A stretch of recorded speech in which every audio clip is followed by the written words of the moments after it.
From high above Times Square in Midtown Manhattan, this is the third most listened to show in all of America. My name is Glenn Beck. Hello, America.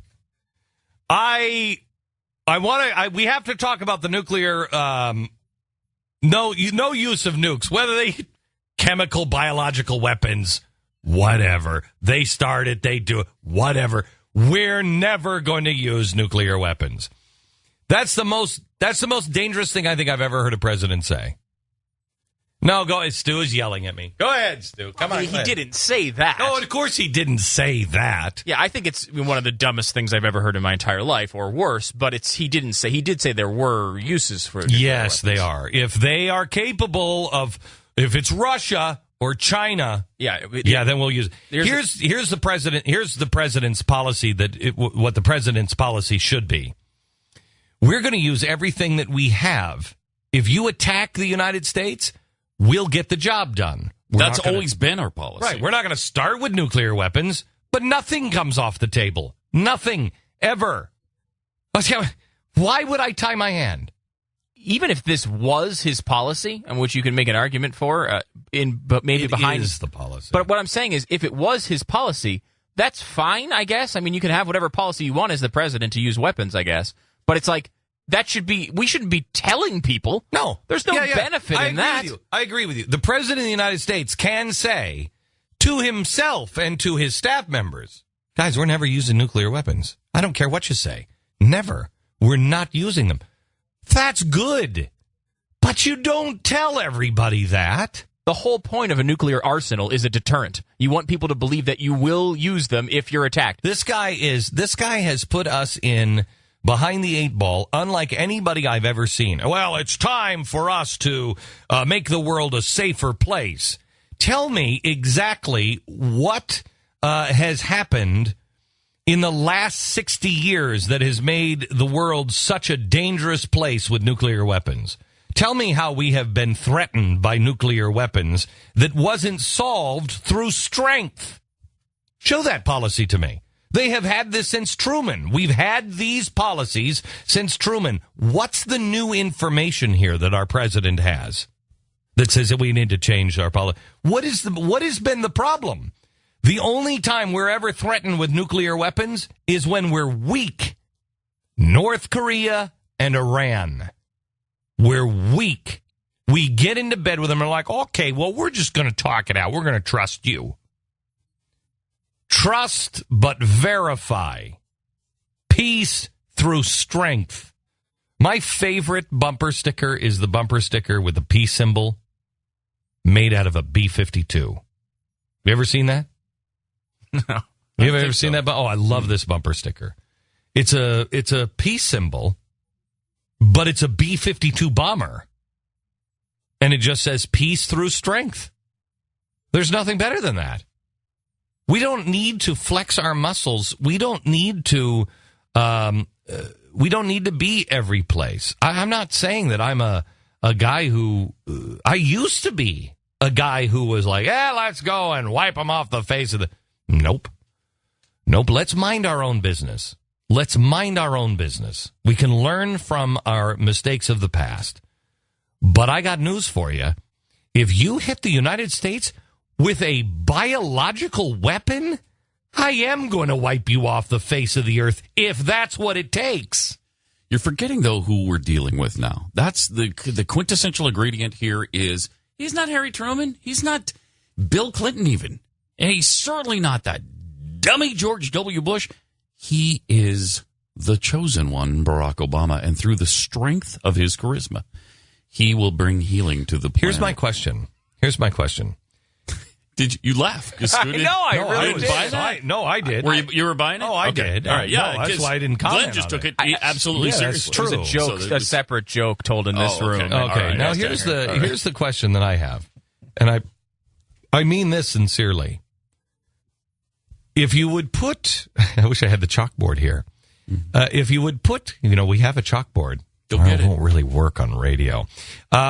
If you put two timelines together, you put the Soviet Union and the United States, but you have them moving politically in the opposite directions. We've always moved in the opposite directions. Okay, they've always been bigger government. We've been smaller government.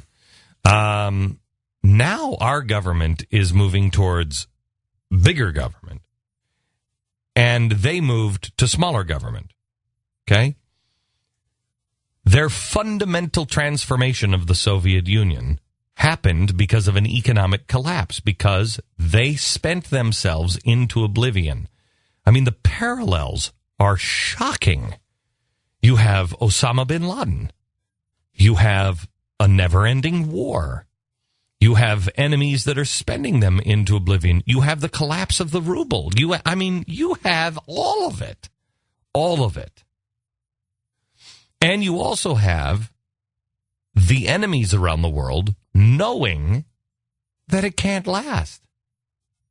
I mean, that was Ronald Reagan's secret. While we were sitting here complaining about our own debt, Ronald Reagan knew that we could take on more debt at that time because the Soviet Union couldn't. When his advisor said, "What are you doing with Star Wars? We don't even have Star Wars." Shut your mouth. Shut up. Well, why are you using this as such a chip? Why are you possibly saying Star Wars? Shut up. We want them to believe that we have this technology, which will cause them to spend more money. We're burying them in a mountain of debt. We will collapse them through their economy. Does this sound familiar at all? Then comes Gorbachev. And Gorbachev starts something called perestroika because he knew that the people of Russia weren't happy. He knew that the system had corrupted itself. It was a bad system. But he thought, well, we'll just do a little bit of this. Well, you don't open the door a little bit on freedom. And all of the people said, you can't do that. You can't open it a little bit. This system will fail if you open it up just a little bit. No. We'll be fine. We'll be a nice hybrid. What happened? The enemies, us, put the added pressure on their system financially. We also sowed the seeds of dissent inside their own country and ripped them apart politically by going after people in Poland and everything else. So what happened then? Boris Yeltsin comes in. This is before the Soviet Union collapses. He makes a deal for the Russian Federation. He goes out in the middle of the night into the middle of the woods and makes a deal for the Russian Federation and says, look, guys, you know this is going to collapse, and I know this is going to collapse.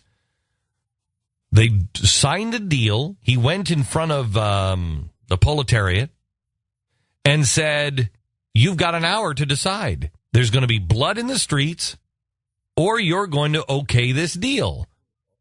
A Politburo, yeah.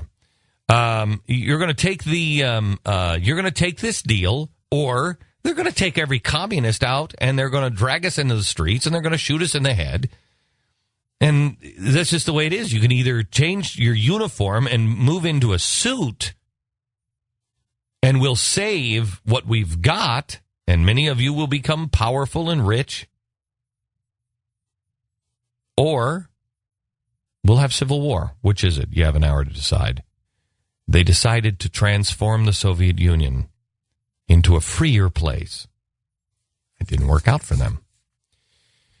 I contend we are on the exact same trajectory. I contend we are repeating the Soviet Union. We're doing the same thing. And our arrogance, just like their arrogance, said, no, we'll survive. The question is Barack Obama Gorbachev or Yeltsin? I think you could make the case that George Bush was Gorbachev. Let's just open the door a little bit more on socialism. Let's just open the door just a little bit on, I need to betray the free market, destroy the free market, to save the free market. That doesn't make any sense. That's Gorbachev.